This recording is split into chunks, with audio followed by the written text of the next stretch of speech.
Welcome everyone to Pucknology After Dark. Sharks lose 2-3 at the pond. I am Chris JWS.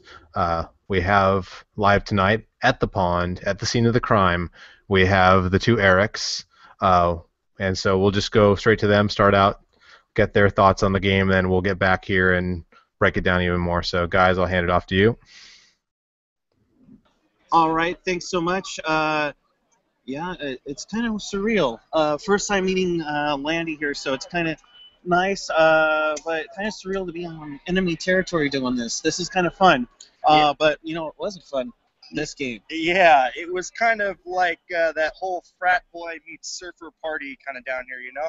They've got that surfer boy frat party thing going on in SoCal, and they love it. Anyhow, yeah, you know what? Somebody forgot to hit the alarm clock because they didn't show up for this one tonight in the first period. I thought they had some good chances, but really those power plays just looked horrible. You Right. had Burns sprawling out. The passes were not crisp. Thornton looked his age tonight. Patrick Marlowe was basically invisible.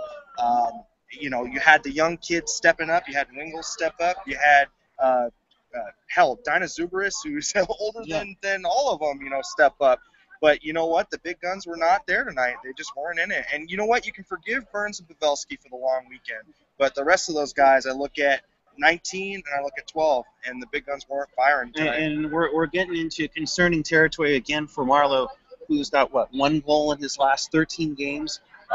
Joe Thornton's streak is snapped, but you give kudos for Wingles and Zubris for getting their chances and getting to the net. I will say this though, on that call against Wingles, where he got called for goaltender interference, somebody tell me in the NHL, where the hell is he supposed to go when he gets pushed into the goaltender? Especially the hook from Right. behind by Bieksa. It's like, what lane is he supposed to take there? I'd really like just a straight up Right. explanation. I mean, I understand that. I understand that he ran over the goaltender. I get that, but you also have to take a look at it where frickin' he gets run into by Kevin Bieksa. There's the reason why. So for some reason, I don't get that call, but it kind of changed the element of this game because if you saw later in the game, Wingles rather than drive to the net, decided to drop past Donskoy, which created a turnover the other direction. Yep.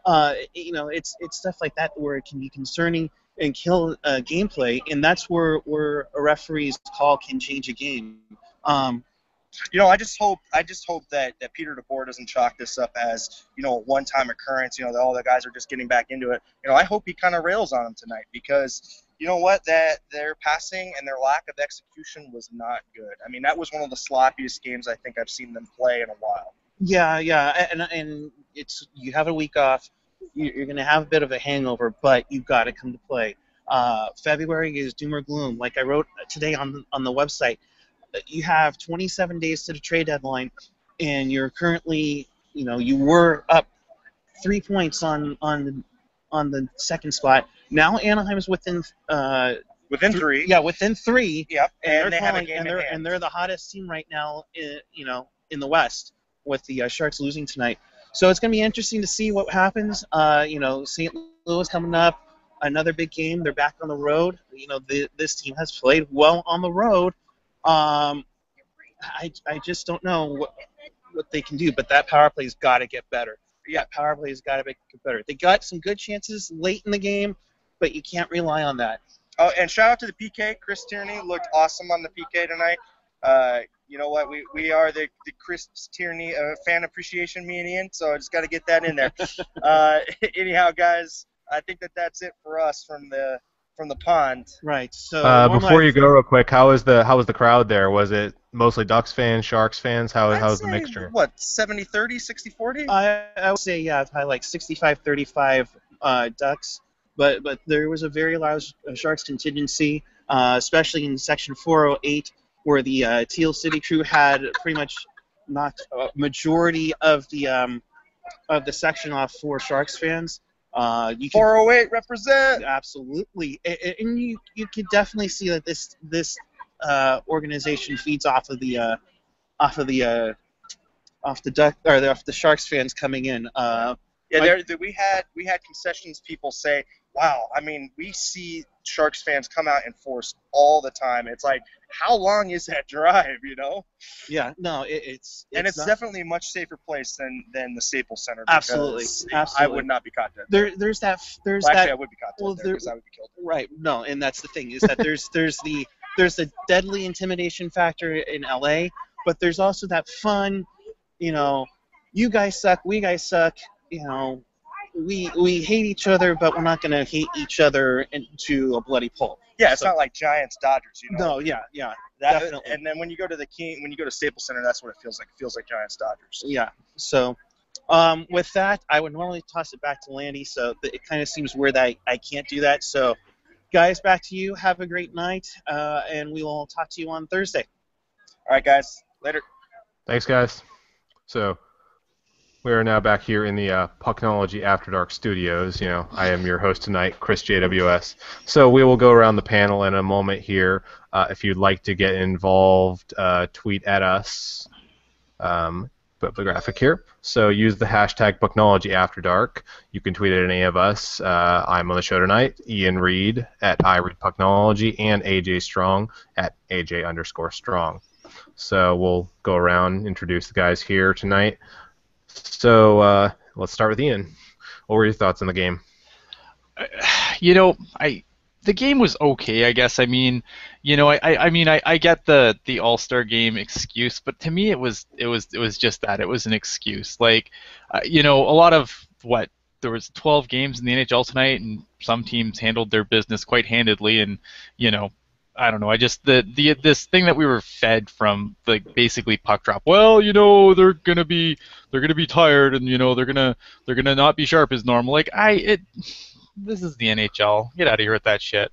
Was it just here did Baker turn up the excuses tonight in a lot of respects? Oh, huge. Yeah, and I hate that. I hate that so much. And it's something that I find our fan base does a lot too, is we're really quick to just make excuses, and maybe this is why, because this is what we're fed on our television feed. Just, the excuses started before the puck even dropped, and to me it's ridiculous. Yeah. What say you, AJ? Hold on. I just have to make a quick comment. Hold on, I'm sorry.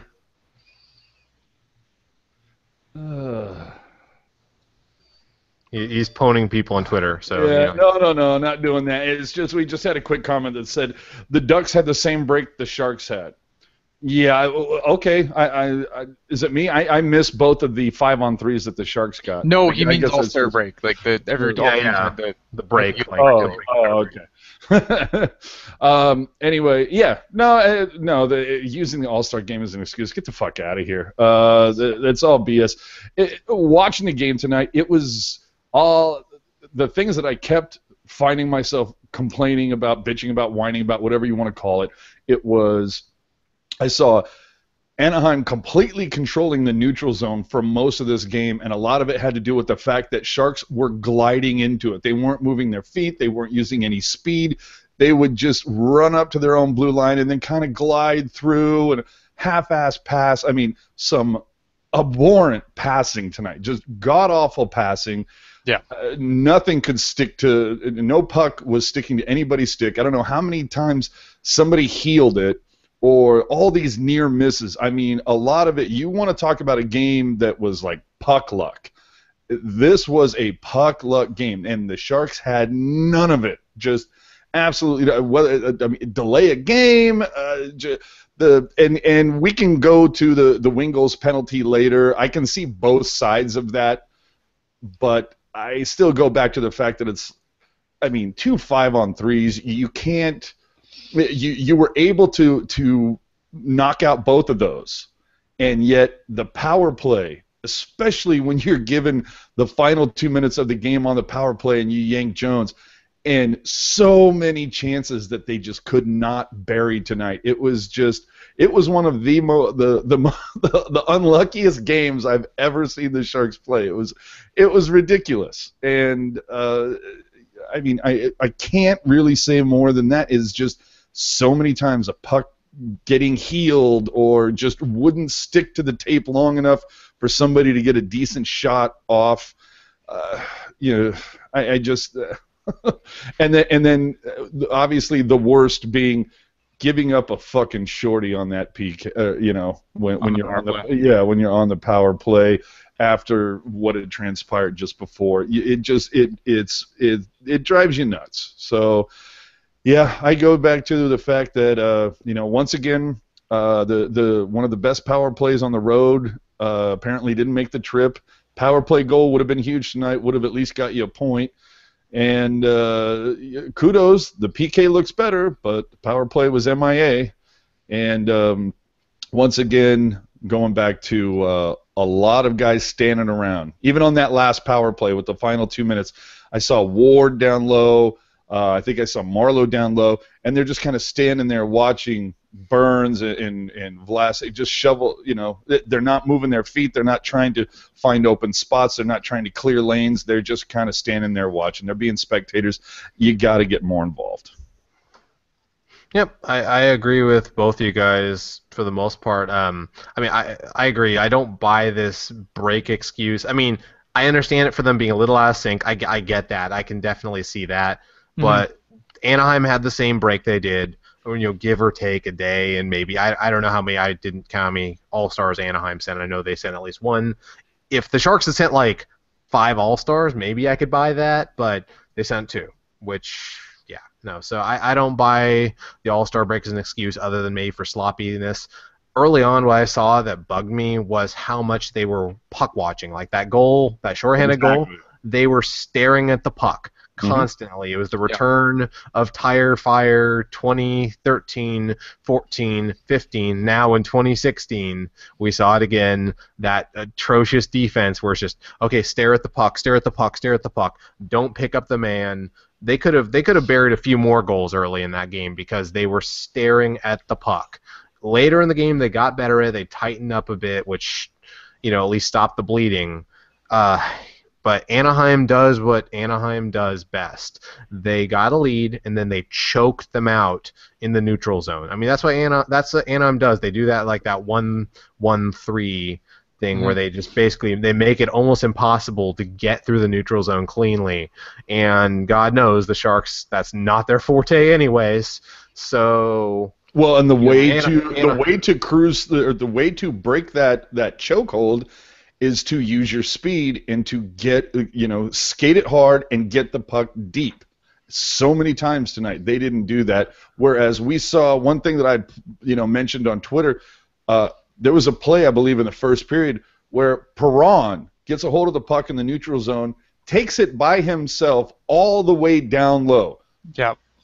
Everybody behind him is changing. Not one damn Shark goes to put a hit on this guy. No, they almost gave him an escort, like it was an all-star game. And it's like, what the hell are you doing? Perron showing you how to properly execute a line change when you have possession like that.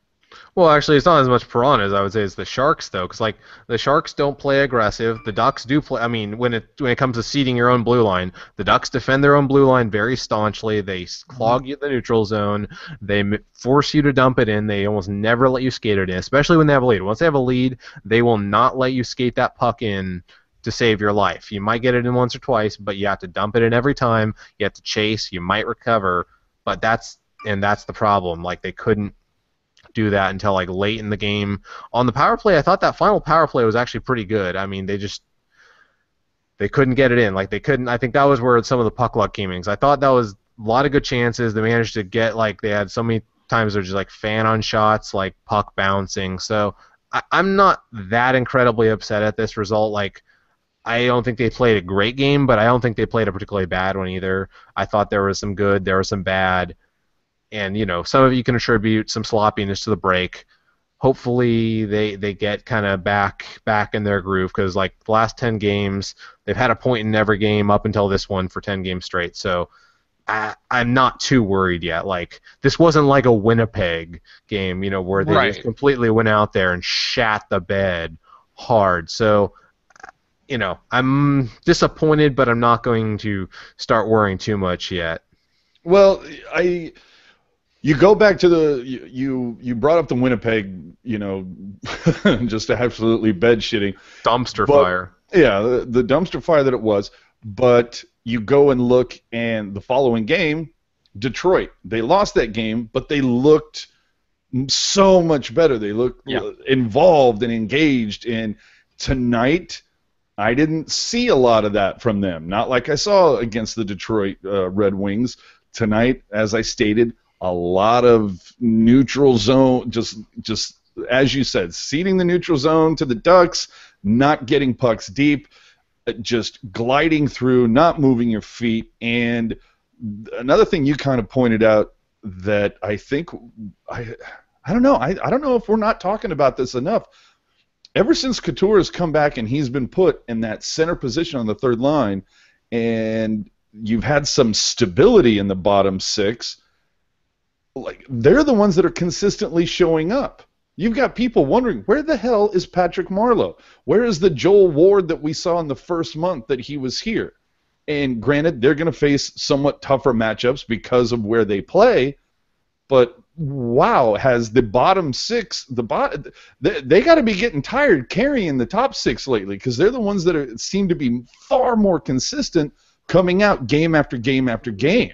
I'd say it's a little bit of exaggeration because Yeah. I believe right now our top line, the Pavelski, Thornton, and Hurdle combo, I believe they're like one of the hottest scoring lines in the NHL right now. Oh, So but I didn't. But I didn't mention that line. I still mentioned well, Marleau and I know, Ward. but I agree with that. But that's part of the top six, though. Yeah. So it's they're I'm gonna just have saying the some bottom cold six, streaks. but the bottom six to me overall are getting it done 1 through 6 in that group a little bit better. The top 6 are counting. They're really relying on that. I'm just saying we need more production out of that second line. We need more production agree. out of the second line. I agree. We need more production on the second line. I don't think it's as big of a problem as you're stating because, like I said, it's gonna. There's ebbs and flows. There's ebbs and flows. Sure, Yeah, but actually, Chris, if I could jump you in here. never. Go ahead, Ian. If I could jump in here, just if you look at the scoring from the calendar year basically becoming 2016, and you look at that second line of right now, it's what Joel Ward, Marleau, and Nieto. I mean, you got Joel Ward putting in 5 goals, 2 assists for 7 points. You've got Patrick Marleau who has 1 goal, 3 assists for 4 points, a -1. His shooting percentage is 4.2%. It's just blah. And then you got Nieto with 2 goals and an assist for 3 points. I mean, that's in stark contrast to your top line, which, like you said, has been one of the hottest lines. Thornton has 15 points since the calendar turned 2016. Hurdle has 11 points. Pavelski has 11 points. And then if you look at that third line, Couture has 6. Who's he playing with? He's playing with what? Donskoy, who has 8. And who's on the other side? Wingels? Wingels has 4. So it's not as... Quite a bit, yeah. Yeah, I mean, it's not as... It's still better than what we had, but it's not really... I mean, the top line is still carrying this team by a large margin. Yeah, I mean, it's definitely the top line is the big thing right now, and I think I tend to agree with AJ. Like, we need more production from the Marleau and Wards, but I mean, these things are always cyclical. Like, you're gonna have hot and cold streaks. That's just part of hockey. And Has Marleau had a hot streak this season? Because I don't remember it. I don't think he's had like any really red hot streaks, but he hasn't had a run. He's had some okay. I mean, I remember at one point someone was saying it was like probably a month ago or so, he was on pace to definitely beat his production out from last season. Although he's been in a bit of a cold streak. Well, but you know what? His shooting percentage is really low right now, so part of that is luck too. So well, I was gonna say, you know what? I too. kind of have to answer my own question in that. If we go back, it just popped in my head. I kind of remember Marleau did have a short hot streak for about 5 or 6 games when he made the transition from wing to center. If you remember that, he did have a little outburst there. But since then, it's his production. In fact, talked to a friend on Twitter tonight, Phil, when he was asking me, do you see DeBoer making any changes between the first and second period? And I said, well, it wouldn't surprise me if he did. I don't know that I would, but the only one that I would consider is possibly flipping Marleau and Couture. But yeah, I was about to say, maybe we should think about mixing up the third and second line a little bit. Maybe rework the combinations and find something that gets everyone ignited a bit. I was going to go with the bad pun here, since right now we have a Canadian in Marlowe, you have Ward, an American, you have Nieto, an American. You have no Finnish on that line, you know. That's true. It's kind of like this podcast: a Canadian and two Americans. two Americans, a Canadian. I mean, we are the second line here, right?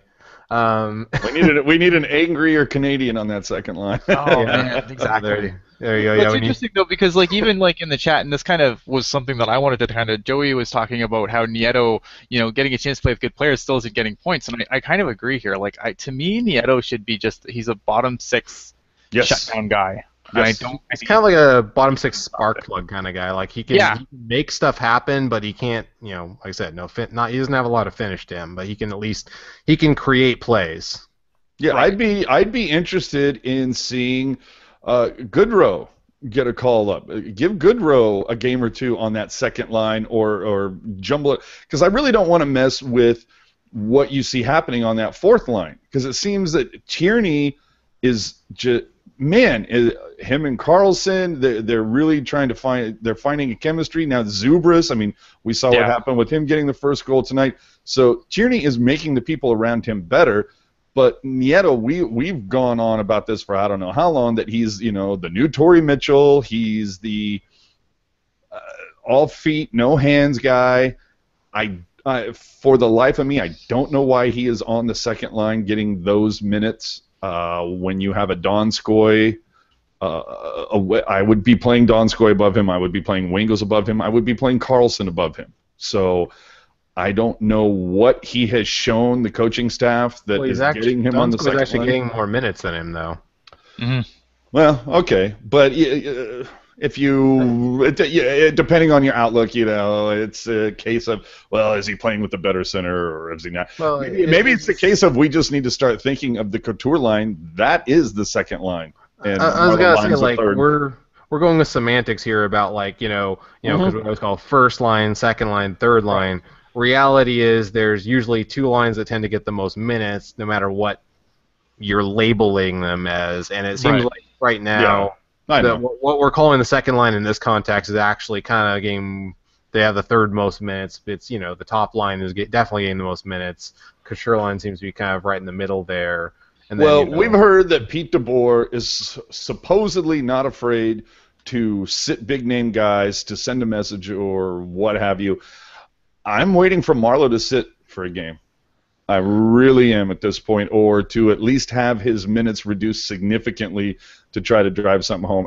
If there's going to be, I can't think of a team that wants to pick up a 36-year-old center/winger who's seems to be just not as interested in the game as he used to be. I don't know that you're going to be able to find a trade partner for that.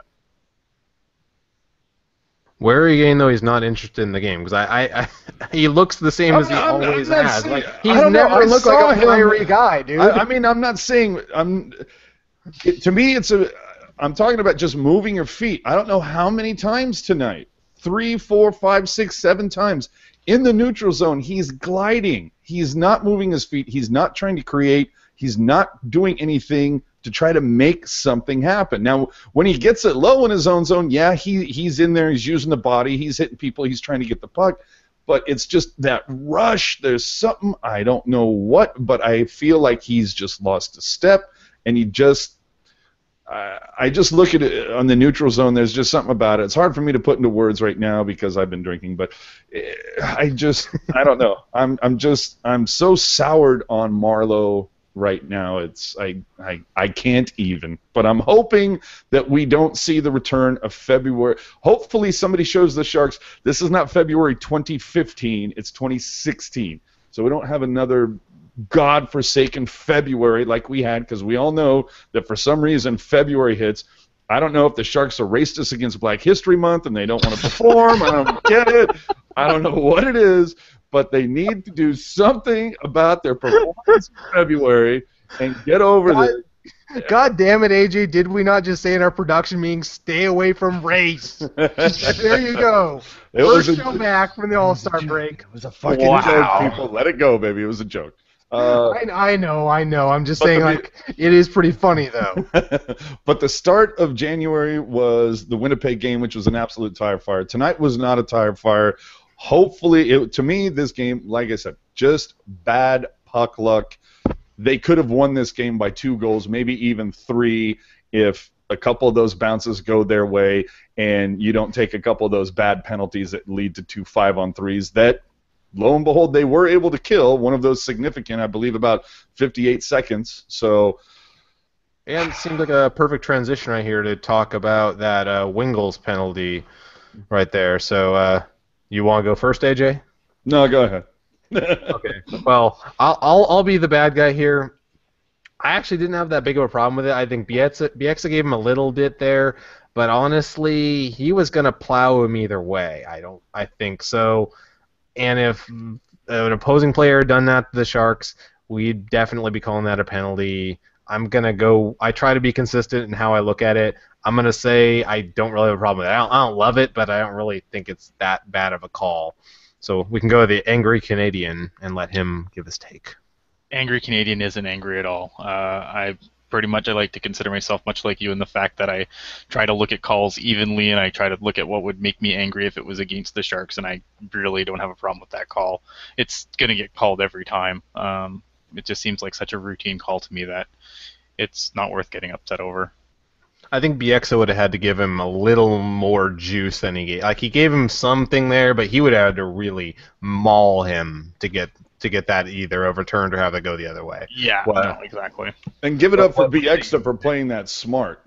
Because you can see he almost went for the how dare you touch my goalie fight. Oh, wait a minute, we're gonna get a power play. I better not do anything and take my ass off the ice too. I think he also played it smart, as in like there's something I learned when I took like karate and self defense on that is use the opponent's momentum against them. So I think he may have kind of made helped make sure Wingles plowed into him, but didn't really like push him in there because like main thing Wingles needed was a little guidance straight into the goaltender, if anything, and that's much easier to not get called on than actually throwing him into the goaltender. So I think there might have been a little bit of that kind of more subtle stuff going on from Bieksa there. But like I said, I think Bieksa played that pretty smart, and you know what? Credit to him. But at least they killed the penalty. And I remember at one point there was a douchebaggy move by Kessler, but other than that, yeah. Oh, Kessler was taking liberties all bloody night. I was surprised that he managed to stay out of the box. Kessler takes liberties his whole bloody career. No, I know, I get that. But still, he take the boy out of Vancouver. He can't take the Vancouver out of the boy. There's a lot of truth to that, isn't there? Well, have we driven this one into the ground, boys? I think we just about have. So, I mean, anything else on the game before we move on? I mean, we should probably check to see, check the Twitter here. I know I got at least one tweet in from Phil Kearney here. He was commenting also on Marleau. He said he feels like he's flailing with half-hearted shots and passes to nowhere. I mean, there was definitely some bad passes by Marleau. I mean, the whole game was bad passes. I'm defending him a bit because I don't think he's been as bad as people are saying. Because again, like people tend to correlate scoring goals or not scoring goals to if you're not scoring goals, they'll immediately criticize every other aspect of the game. If you're scoring goals, you could play like shit in every other aspect. And unless you are literally just that horrific in every other aspect, you'll get a pass for it. So I'm trying to be fair here, but I don't completely disagree. I think he's definitely not playing particularly well right now. I think he's been a little unlucky in terms of shooting, but I definitely see some of those. There were some passes there. I was like, what the hell are you doing? But I mean that was the team too. It wasn't just him. And Daryl Martin also chimed in off the top of the show too, and he said when you lose by a shorthanded goal, it negates everything else that San Jose did in the game. I don't know if I'd go that far, but I mean, I hate this shorthanded goal nonsense needs to stop. Yeah, I agree. That was one of the things, and that was when they were puck watching. Like I mean, they almost got scored on right before that one went in because like they weren't tying up sticks. They had 3 guys staring at one guy with the puck, let another guy just dance in there and shoot. Like, what can you do? Like that is like classic Sharks bad defense that we've seen at times this season. At least it tightened up later, but yeah. Actually, there's one more thing that I do think that we haven't talked about with this game is the goaltending. Anderson, give it up to him. I mean, the guy had some amazing stops. I still think that the Sharks should have came out with this one. Just a lot of bad puck luck on their end. And Jones, I don't think I couldn't call him out on the second or third goal. The first goal maybe is a little too far in net. Maybe he needs to consider the situation at that point and maybe come out a little bit more. Maybe use his build a little bit more to take away the top parts of the net. But either way, I thought from a goaltending perspective, we saw some for the most part some pretty interesting goaltending tonight, but I thought Martin Jones had that one steal on the power play where like they should have scored, but he dove over in front of an open net and managed to pull it out of the air. Gen X is requesting on Twitter that we get the Slushy J question out of the way early. So you're on the clock. You're on the clock, Slushy. No, I already have. Get your question in. Oh, you already have it? Okay, well go ahead. No, it's literally gotten to the point now that I'm actually getting them DM'd to me. Okay, so go ahead, AJ. What is tonight's Slushy J question? Dude, I can't find the fucking thing. I think I muted him. No, I'm just kidding. You can't mute your number one fan, AJ. You know what it is? It's because the stupid Twitter app on my Mac is like just eating shit right now. Oh my god! I swear to God, the Twitter app on Mac is terrible, dude. Yeah, Stop using it. I know. All right, Slushy, send it to me again. This thing, I got a spinning beach ball here. Yeah. Send it to me again. Meanwhile, in the chat, our friend Richard Davalos is saying he's too high to be not eating while he's watching this. He's freaking Canadians, man. Hold on, I got it. I gotta just whip out the phone here. Just everybody mellow the crap out. I can't. Freaking out, man. Whipping out the phone is that euphemism, AJ. Okay, here we go. Believe it or not, this is not one of his patented what Sharks team was your favorite on the power play over the course of the last 25 years. Wasn't one of those. Which was the best Sharks power play on the road during every third game? Yes. In 2007. This he is posing to you because it's a trivia question. He's actually given me the answer, so we got to see. Okay. In fact, we're going to do it a little different than how he did it. We're going to do it like they do it at the Tank. We're going to play our new game, Higher or Lower. Ooh. Really, okay. no fanfare, nothing. Okay. Do we have to like flip a coin like to decide who gets to go first here? Be like Bernie and Hillary or? Sure. Political joke. Okay. You guys, right now, Rochambeau for it. Oh wow. Rochambeau. Okay. So wait, we have to like do it up here or what? So yeah. Okay, so 1, 2, 3. Man, you're slow. I can't. There's lag because of the internet. This is the dumbest way to do it ever. Okay, that's why I thought it was funny. Anyway, okay, we'll just go. Screw you, AJ. We'll go with Chris then. The question is, how many assists did Joe Thornton have in the 07-08 season? I'm gonna say 75. All right, Ian, higher or lower? Higher. You're probably right. No, Chris, you win this. It was 63. Damn. Oh, wow. I thought it was... Huh.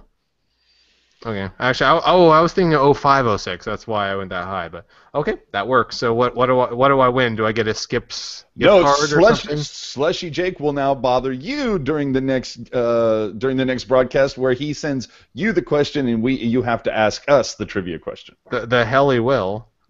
See, I know how to use the mute button, AJ. But okay. So we about beating this game to death. We got the Slushy Jake question out of the way. Check. So All-Star game that happened. I think wasn't it over the weekend or something? Something, yeah. I don't know. There might have been a Tim guy or something. No. Eli Manning. That was the All-Star game I was watching.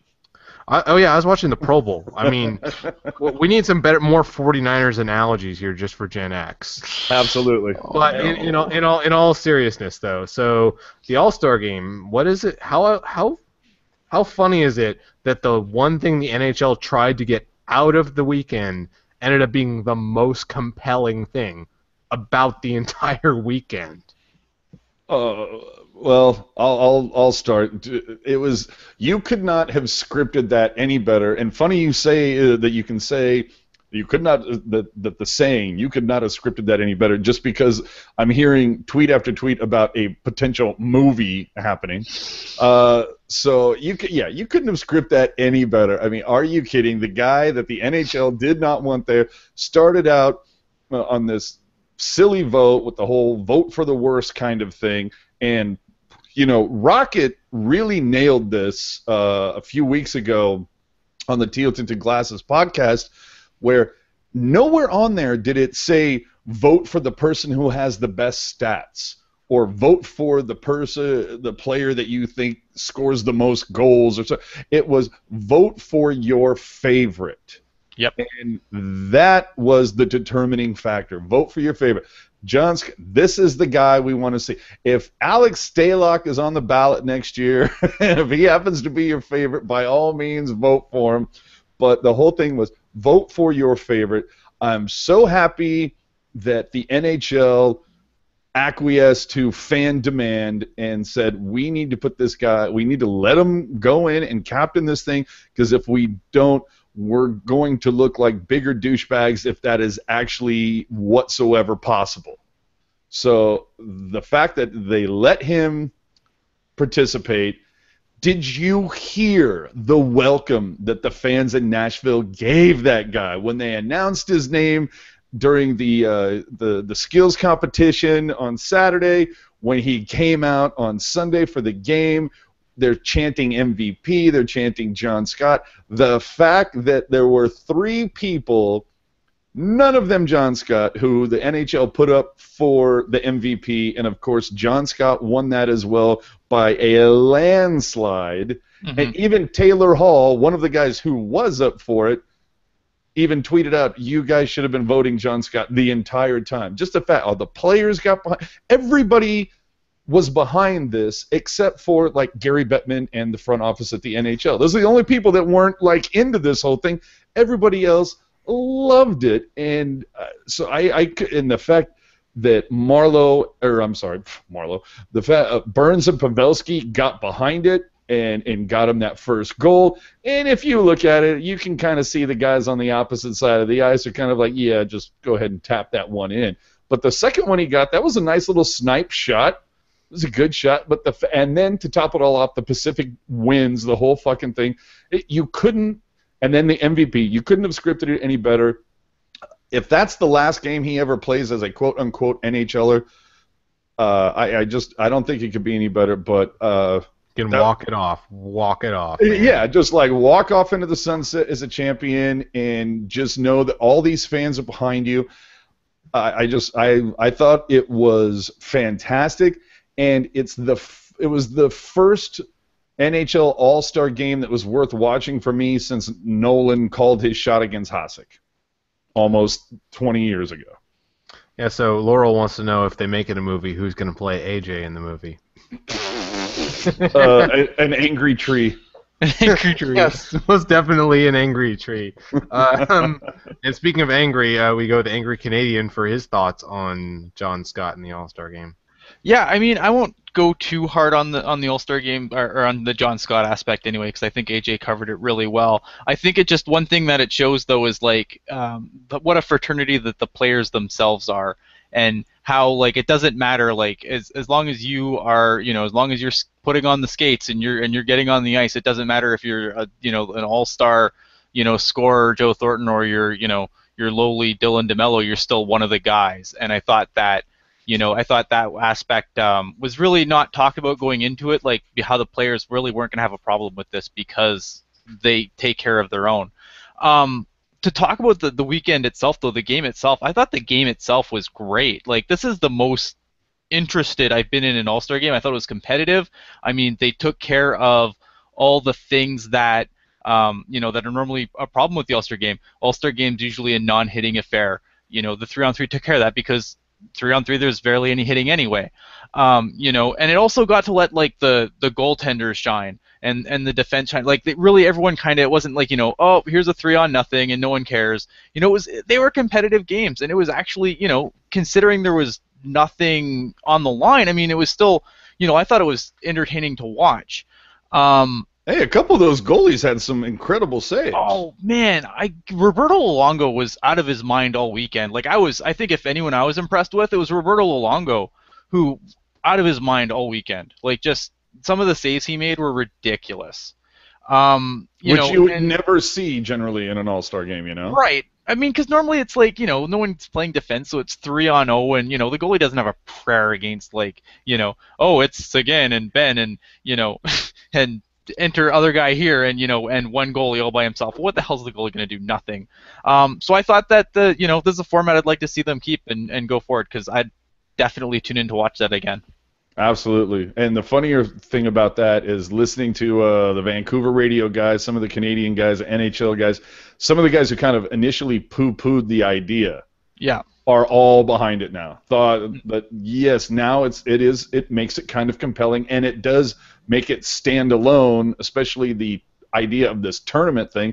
It makes it stand alone and stand out from the regular season. I loved it. Yeah. Yep, yeah, definitely. And Richard Duvall points out in the chat, like, what was the last real memorable moment in an All-Star game? Not like, for your particular team, but just in general. Like, I can't think of many memorable All-Star game moments. I mean, there's been some nice, like you said. I mean, we remember Owen Nolan primarily because we're Sharks fans. I mean, it is a notable moment, but this is probably the most compelling thing in probably a good 20 years you've seen the All-Star game. I can't even think of the last thing.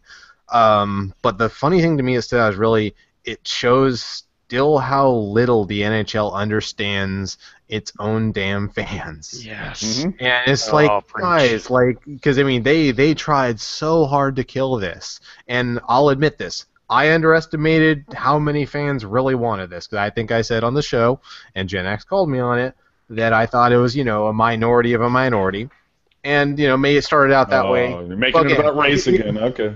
Yeah, freaking AJ. Okay, but anyways, but I'll admit I was wrong in that. But here's the difference between me and the NHL: is they pay people millions to try and understand what their fans want, and they still manage to fall flat on their face on a regular basis. I did love watching Gary Bettman present that check to John Scott, because that was so good. And for those of you, sorry, go ahead.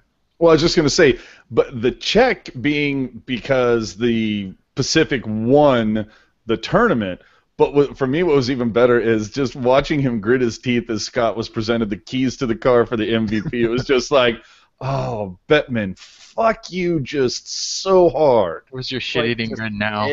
Egg all over his face on that one. And for anyone out there watching who has not read the Guy Like Me article by John Scott, where he kind of gave his account of things, go read it. I have never been a fan of John Scott the player, probably never will be, but I really appreciate John Scott the human being, because he showed a real human side, and one of the big things in there was, do you think your daughters will be proud of this? Like, one, NHL, you're kind of shitbags for even trying to do that, and two, I'll say this, I'm pretty sure his daughters are damn proud. Yeah, they will be proud of him. Speaking of other, hey kids, we're being driven around in a vehicle that the NHL is pissed off they had to give me. No, I still can't get over how great this was. I think this is something we'll be talking about 5 All-Star games from now. We'll come back to this, but I think the one thing we do need to discuss really quick about it is, what do you think the voting process is for next year? Because the NHL is not going to go through this shit again. I expect it to be a curated ballot, although I don't know, maybe they allow it again, because it kind of, in the end, I mean, they always fall forward into good things, it seems. Like, they don't always, but they often seem to fall forward into good things. I could see them I could almost see them going with what they did this year, just because we know that next year, if they do change it, everybody's going to talk about this last year. So they're damned if they do, damned if they don't. I still think it's going to be more of an idea of I can see it be coaches, media writers, whoever, but not a fan thing until they get the people who they've all decided are going to be in the All-Star game, and then it's let the fans vote on the starting lineup or the starting line or something like that. Like, that's any big fucking deal. So I think what they'll do is, honestly, I think it's like Chris said, they're going to keep the fan vote because they obviously want the fans to be interested in it and they want to build the hype. What they'll probably do, though, is a guy like John Scott just simply won't be on the ballot. He'll simply, here's your list of players you're going to get to choose from, and you'll go from there. The other thing, too, I want to just hit on quickly before we before we move on is can we stop this? Let's bring John Scott back to the Sharks nonsense. Oh, It dear was, God, it was a good story and everything else, but fuck off, people. Yeah. Yeah, no, I like John Scott the human being. I do not want John Scott the player on our team. We already have John Scott the player on our team. His name is Mike Brown. Yeah. Well, we don't need that. The one thing that I haven't heard anything about yet that I'm dying to know, what were the ratings on this compared to last year and the year before for the All-Star game? Because it wouldn't surprise me if they were double or even maybe more so, because I know a lot of hockey fans, myself included, who I would watch. I might DVR the skills competition, burn through it, and that would be it. And the All-Star game, I had zero desire unless there was somebody. Once again, it might be a thing where I might blast through it, but then again, I know that the Sharks website or the Sharks Twitter feed, they're going to have the highlights of whatever Burns or Pavelski or whoever else is a Shark. They're going to have the highlights from it. So I really don't need to watch the game. It's not compelling. John Scott being out there, Burns and Pavelski, and granted it holds a little bit of weight because that's who we root for. We're Sharks fans. But the fact that Pavelski and Burns said, we're going to get him a goal or two, it made me as a Sharks fan want to watch, want to see that happen. So I'm dying to see what happens next the season. ratings for the All-Star game were it did a 1.17 overnight rating, which isn't good, but it's the best that NBC has gotten since they've taken over. It's 24% over last year, but 1.17 isn't anything to... Yeah, of course not. Meanwhile, the Pro Bowl probably cleaned up, which I get even less. But Pro let's Bowl not get into the NHL. So transition now. Let's talk. I think you mean NFL, but okay. Never. Let's talk about Raffi Torres. So fuck that guy. I'll go from saying I was wrong about something to say I've been saying this for how long now. He's probably pretty much done. Check, please. I mean, he cleared waivers. He's down at the CUDA now, I believe.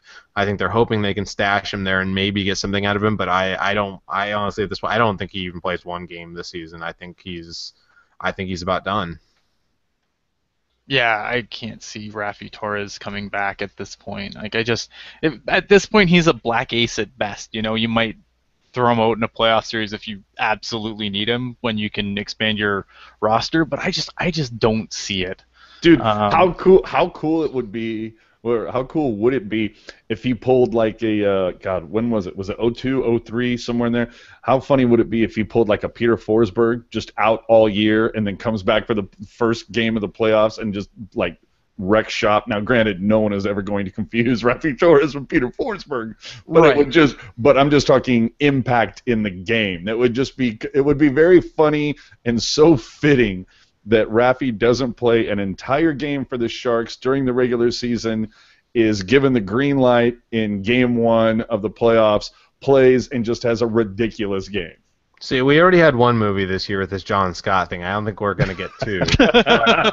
Honestly, if he just comes back for Sharks' second-round series against the Kings and takes Dustin Brown's fucking head off, and then is suspended for the rest of his life, then that'll make him a goddamn hero to me. If he just take Dustin Brown's head off, rides off into his suspended sunset, Dustin Brown, Done. Mike Brown. You got a problem with brown people, you racist bastard. Oh my goodness. See, this is what happens when you tell AJ to stay away from race.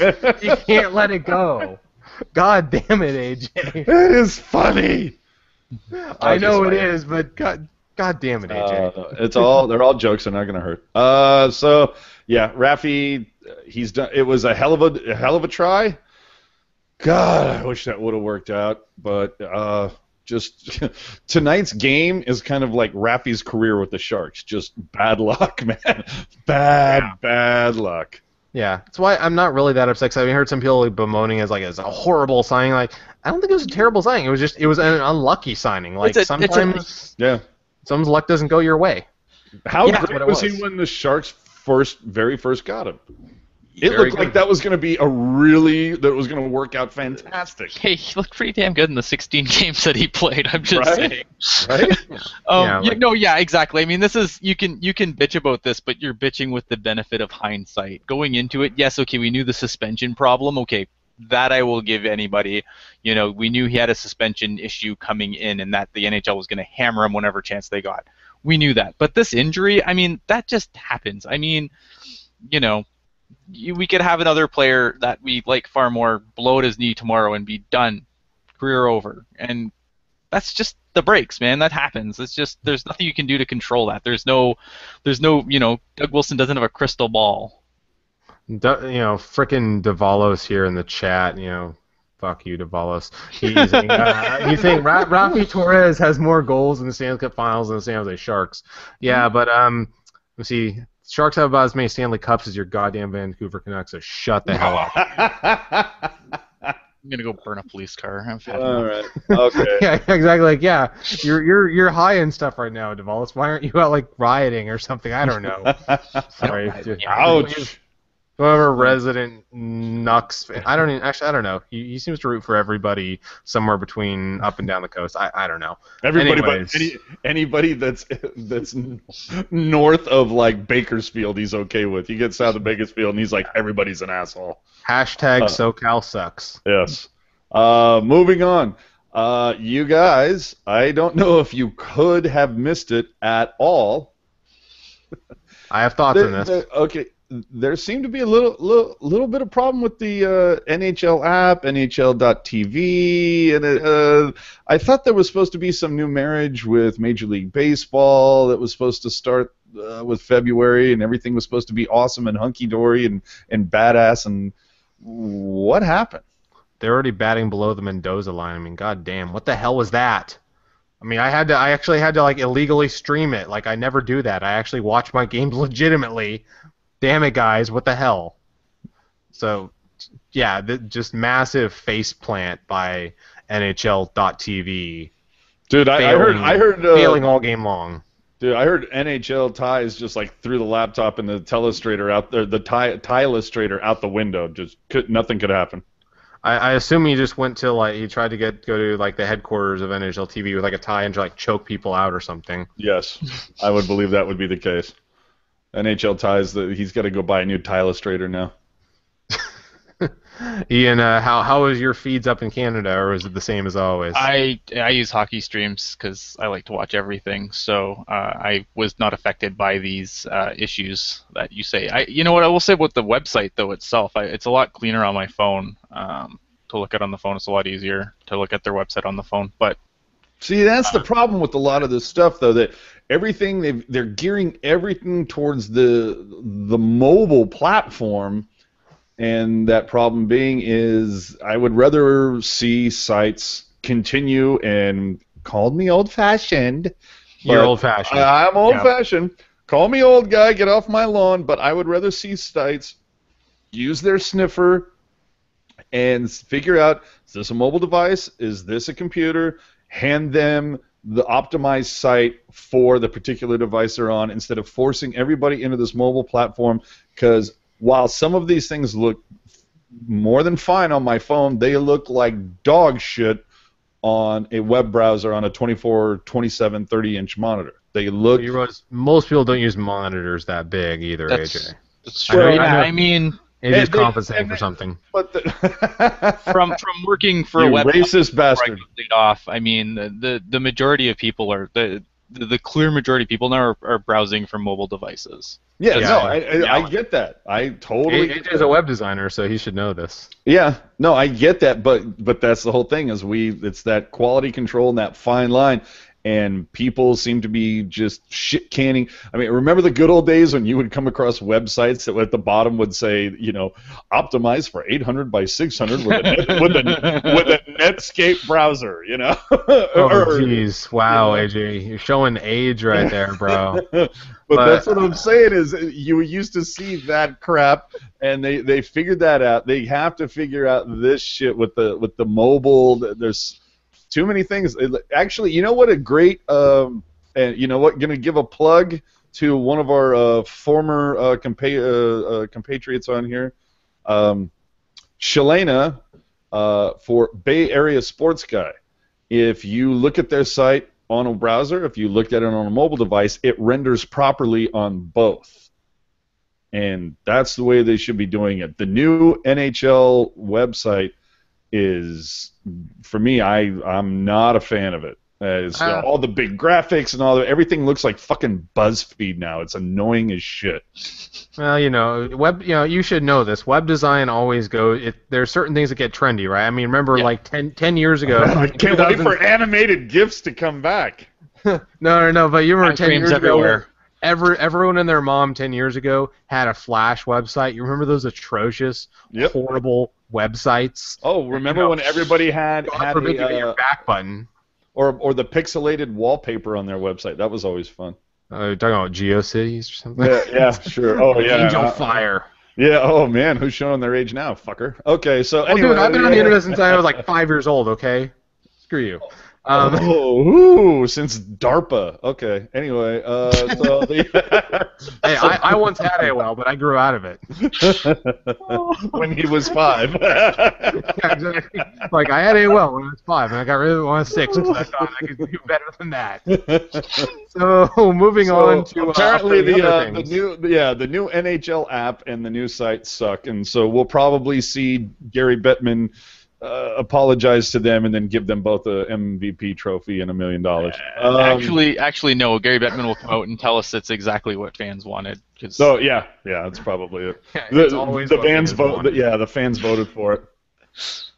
So speaking of listening to fans, and we'll see about that. I think you all saw the new Sharks 365. They're making changes to the season ticket holder packages and everything like that. Thoughts on that? Are you compelled to buy now, AJ? No. Really? not even think twice?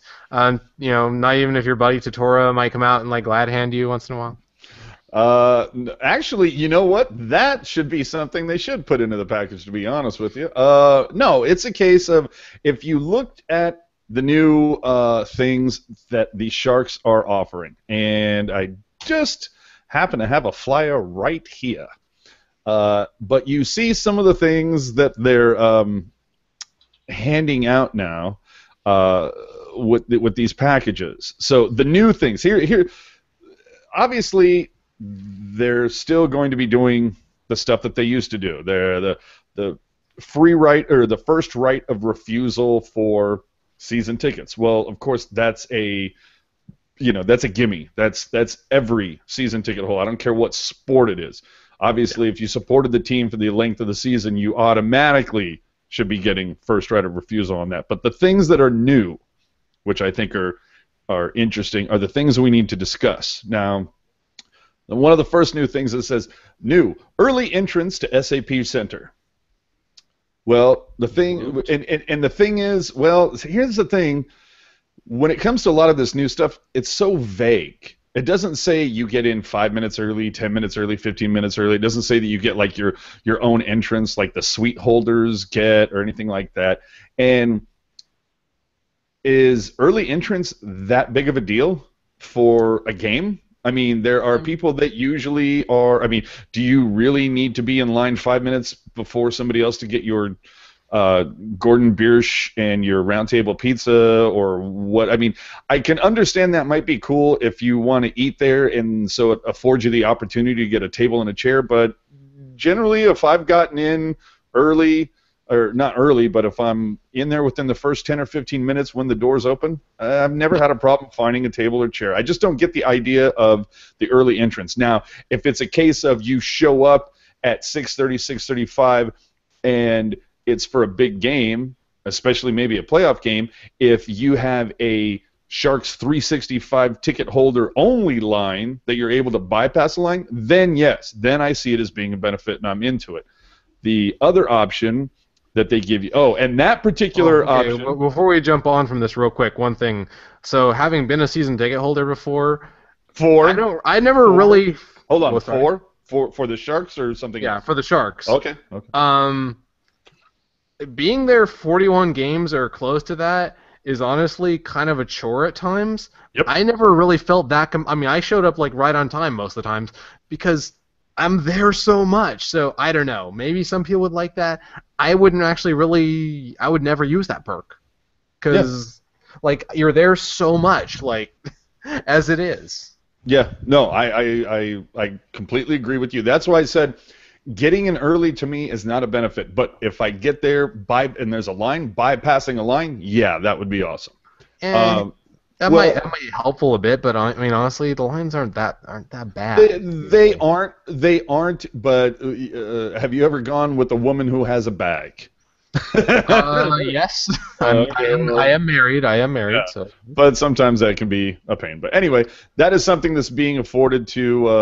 And I should say, all these quote unquote new things are being given to all levels: premium, lower, and upper level ticket holders. The next one is access to Ticketmaster Plus. Who gives a shit? I mean, really, so you're giving me access to a ripoff. Okay, cool. The next is, it says special pricing on suites. Now, if I already have season tickets, I'm not really sure why I'm getting a suite. Maybe it's a once-a-year thing for a birthday, a special, some sort of special occasion, anniversary, somebody else's party, whatever the case is, the fact that you're getting a special pricing on a suite. Okay, that's great, especially if you're going to somehow, like if you're able to sell your normal tickets. But either way, it goes back to the thing of this should have been something that was part of the season ticket package to begin with. I know, right? I mean, and what percentage of season ticket holders do you think will actually make use of that? Exactly. Maybe 1%. I mean, we'll give you $100 off of your $3,000 suite. Yeah. Yay! Exactly. Next. Yeah. Next. Let me see. What does this say? Membership pricing on additional individual game purchases. Which already should have been a benefit. A lot of this should have already been a benefit, number one. Like, it makes you wonder if they just, like, went through other people's benefits for other sports or other teams and said, oh, yeah, we should do that too. And let's be honest. Grabbed a pamphlet from, like, the Devils 2008 season. Like, what do we give season ticket holders 10 years ago there? Right, but it's a membership pricing on additional individual game purchases. Well, how great, how fun is that going to be when you get the membership pricing and then the guy sitting next to you paid $20 less because he used StubHub? So for at least for now, down the line when they're doing better, okay. And then preferred rate for Barracuda season tickets. Once again, something that should have been offered at the very beginning of the season once the Barracuda came to town. Now, I asked who actually has time to go to that much friggin' hockey. Exactly. So then we move into exclusive invitations to Sharks 365 membership events. Well, I would hope that if I'm a Sharks 365 member, if they have a event for Sharks 365 members, that I would get an invitation. I mean, that's like so fucking vague. I can't even get into it. They had like one season ticket holder event when I did it, and there should have been more. Yeah. Which again, like you said, this is stuff that already should have been there. Well, my favorite part, the tenure-based benefits. Now, of course, what that means is if you buy season tickets now, you're not going to get these benefits because you don't have tenure. These are things that you'll get in maybe 2, 3, 4, 5 years of being a season ticket holder. Here's my favorite. In-game recognition. The only thing I can think that means is that they put your name on the Jumbotron during the first intermission while everybody's out taking a leak, smoking a cigarette, or getting a beer. Which you could just pay for if you really wanted to. I'm surprised they didn't give you 10% off of that. Yeah. So that I thought was funny. Once again, going back to the thing that should have been there since day one, guaranteed giveaways. So this year, as they've done if you wanted to get an alumni shirt, if you wanted the Urbe shirt or the Nolan shirt, you actually had to buy a separate ticket in order to get that shirt. It didn't come with your season ticket. That was idiotic.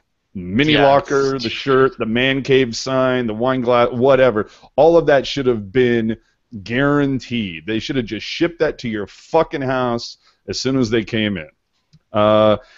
So let's just burn through these last things. It says, exclusive 25-year season ticket celebration event. So apparently the celebration event that they had a week or two ago, the 25-year gala, apparently that's going to be a yearly thing. And it's going to be for season ticket holders that have been holding tickets for 25 years or longer. So I guess you get to have dinner with the celebrate players. the handful of people, I guess. Exactly. So I guess that's I'm sure they'll. Where are we going to hold this at Fleming's? Where are we going to do this? Yeah, that seemed a little silly. Game day voucher seat upgrades. So it's like, hey, we found out somebody who doesn't want to use their tickets that are 5 rows in front of yours. Would you like to move up? I mean, you can do that now. You know what?